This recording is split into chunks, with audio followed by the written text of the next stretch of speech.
Hey guys, it's Anthony from Trotec Canada. This week we're showing you how we made these awesome Christmas ornaments. Making the ornaments were extremely easy. We went to thingiverse.com and found free files online.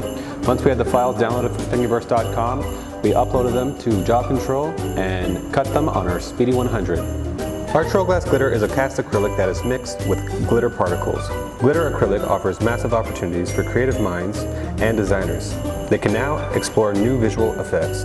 TroGlass glitter is offered in 6 different colors and is ideal for sales displays, novelties, and even lettering applications.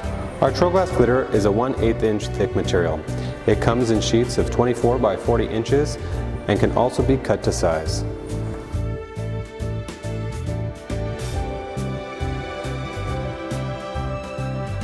Next, we took our finished cut pieces and proceeded to put them together.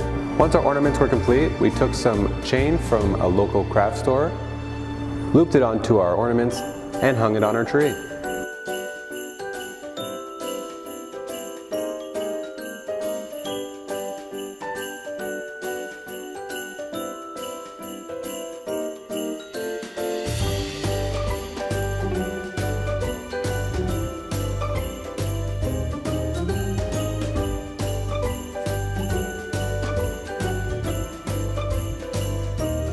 Thanks for watching, guys. We hope you like this great project. Don't forget to tune in next week for another great video.